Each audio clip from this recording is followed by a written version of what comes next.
হয়তো আপনি জানেন না, আনারসের মতো দেখতে বিশাল সাইজের এই ফল পিষেই তৈরি হয় বিশ্বের অন্যতম দামি মদ টাকিলা।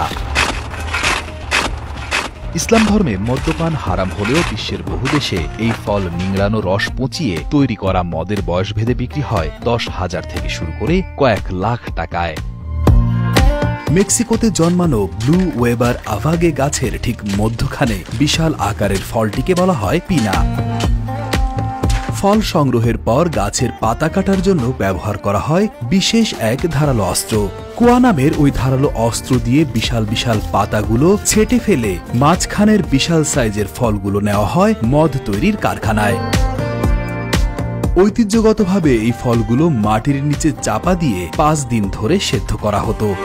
এভাবে তৈরি টাকিলাকে বলা হয় মেজকাল।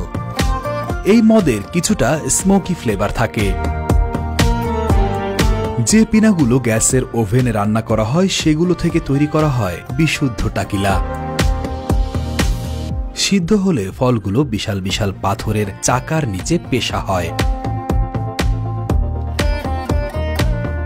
ফলে পিনার ভেতরের নির্যাস তরল আকারে বের হয়ে আসে, যা পরবর্তী পর্যায়ে মদ উৎপাদনের জন্য মূল প্রয়োজনীয় উপাদান। আভাগে ফলের রসগুলো কাঠের তৈরি বড় ফার্মেন্টেশন ট্যাঙ্কে রাখা হয়। তারপর এর মধ্যে ইস্ট বা এক ধরনের ছত্রাক যোগ করা হয়। ইস্ট ফলের মধ্যে থাকা শর্করাকে অ্যালকোহল বা মদে পরিণত করে। ফার্মেন্টেশন বা গাজন প্রক্রিয়া চলে 3 দিন ধরে। ফার্মেন্টেড তরলটিতে নানা ধরনের অপদ্রব্য থাকে, তাই একে বিশুদ্ধ করা হয়, যা ডিস্টিলেশন নামে পরিচিত। ফার্মেন্টেড তরলটিকে বিশাল বিশাল কাঁসার পাত্রে রেখে তাপ দেওয়া হয়, ফলে তরলটি বাষ্প হতে শুরু করে। বাষ্পগুলো আবার শীতল করা হয়, ফলে বাষ্প তরলে পরিণত হয়।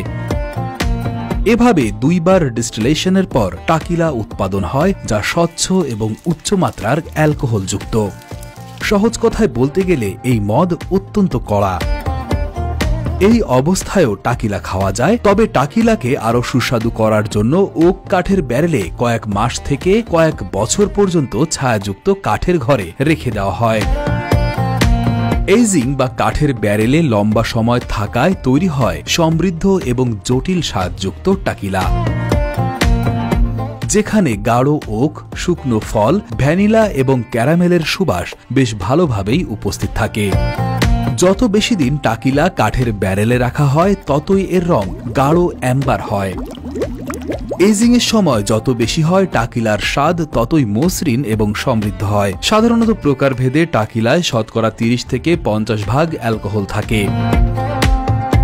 বিশাল বিশাল আভাগে ফল থেকে মদ ছাড়াও তৈরি করা হয় নেকটার বা সিরাপ, যা চিনি বা মধুর বিকল্প হিসেবে ব্যবহার করা হয়।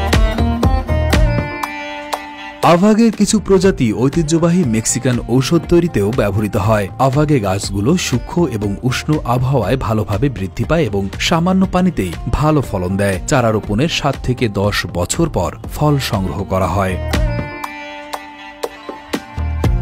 টাকিলা অনেক জনপ্রিয় ককটেল যেমন মার্গারিটার একটি প্রধান উপাদান, যা বিশ্বব্যাপী জনপ্রিয়তা লাভ করেছে। টাকিলা মেক্সিকোর একটি ঐতিহ্যবাহী মদ, যার উৎপত্তি 16 শতকে। টাকিলা অন্যান্য মদের তুলনায় কম ক্যালোরি এবং কম চিনি সমৃদ্ধ, তাই স্বাস্থ্য সচেতন মদ পানকারীদের মধ্যে টাকিলা বেশ জনপ্রিয়তা অর্জন করেছে। মেক্সিকান সংস্কৃতি এবং খাবারের প্রতি বিশ্বব্যাপী আগ্রহ বাড়ার সাথে সাথে তাদের তৈরি টাকিলারও জনপ্রিয়তা বেড়েছে।